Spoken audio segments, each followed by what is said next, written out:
श्री शिवाय नमस्तुभ्यम। पूज्य गुरुजी ने अपनी कथा में विजयदशमी और कार्तिक में किए जाने वाले दो बहुत ही विशेष उपाय बताए हैं। गुरुजी ने एक उपाय दशहरे पर करने को कहा है और एक उपाय कार्तिक महीने में पड़ने वाली शिवरात्रि या कार्तिक महीने में पड़ने वाले सोमवार या प्रदोष किसी भी दिन इस उपाय को कर सकते हैं। इस उपाय को करने से गुरुजी ने कहा है कि घर में कभी भी धन की कमी नहीं होगी। महादेव स्वयं आपकी परेशानियों को दूर करके घर में धन का भंडार भर देंगे, आपकी सारी परेशानियों को समाप्त कर देंगे। अब बात करते हैं दशहरे पर किए जाने वाले उपाय के बारे में। ये दशहरा 24 अक्टूबर का है। आपको ये उपाय 24 अक्टूबर को दशहरे के दिन करना है। ये आप सुबह शाम कभी भी कर सकते हैं।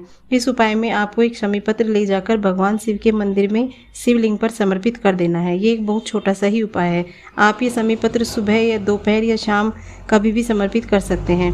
गुरुजी बोलते हैं कि विजयदशमी के दिन शमी पत्र का बहुत ही बड़ा महत्व है। गुरुजी बोलते हैं कि विजयदशमी के दिन शमी पत्र का शिवलिंग पर चढ़ा देने का बहुत ही महत्व है। यदि आप गलती से भी एक शमी पत्र को महादेव पर समर्पित कर देते हैं तो महादेव आपकी सारी परेशानियों को समाप्त कर देते हैं और इस उपाय को करने से आपकी सारी समस्याएं समाप्त हो जाएंगी। घर में धन धान्य की वृद्धि होगी। आर्थिक स्थिति खराब है तो वो ठीक होने लगेगी। आपकी जो भी समस्या है वो सभी एक शमी पत्र को महादेव पर चढ़ाने से समाप्त हो जाएंगी। गुरुजी ने कहा है कि गुरुजी ने अपनी कथा में बताया है कि आप स्वयं 3 महीने में हमें पत्र लिखकर बताएंगे कि एक शमी पत्र चढ़ाने से आपके जीवन में क्या बदलाव आया। एक शमी पत्र का विजयदशमी के दिन बहुत ही महत्व माना जाता है। आप इस उपाय को जरूर करें। अब बात करते हैं गुरुजी द्वारा बताए गए दूसरे उपाय की। ये उपाय आपको कार्तिक महीने में करना है। ये उपाय आप कार्तिक महीने में पड़ने वाले सोमवार को भी कर सकते हैं या प्रदोष को कर सकते हैं या कार्तिक महीने में पड़ने वाली शिवरात्रि को कर सकते हैं। इन तीनों में से आप इस व्रत को कभी भी कर सकते हैं।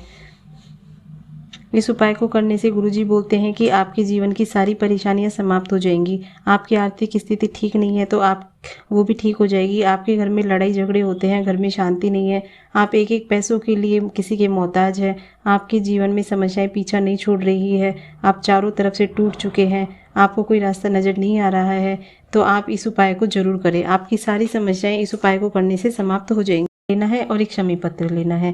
बेलपत्र कहीं से भी कटी या फटी नहीं होनी चाहिए। यदि आपके पास बेलपत्र नहीं है तो आप शिवलिंग पर चढ़ी हुई बेलपत्र को लेकर और उसे शुद्ध जल से धोकर उसे काम में ले सकते हैं। ऐसे ही आप शमी पत्र को भी ले सकते हैं।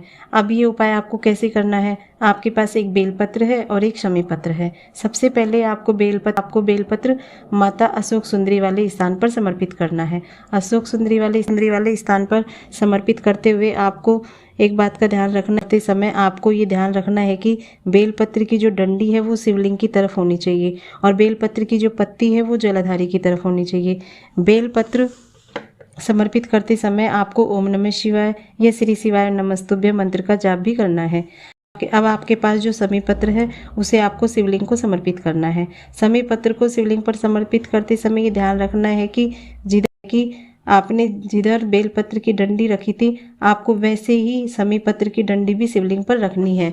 जिधर बेलपत्र की रखी थी उधर ही आपको शमी पत्र की भी रखनी है। इस तरीके से आपको शिवलिंग पर शमी पत्र रख देना है। इस उपाय को करने से आपके घर में लक्ष्मी का आगमन होगा। आपकी जो भी आर्थिक परेशानियां थी वो ठीक हो जाएंगी और आपके जीवन की जो भी समस्याएं थी वो सारी की सारी समस्याएं समाप्त हो जाएगी। आपको यदि ये वीडियो अच्छी लगी तो वीडियो को लाइक और शेयर करें और चैनल को सब्सक्राइब भी कर लें। धन्यवाद।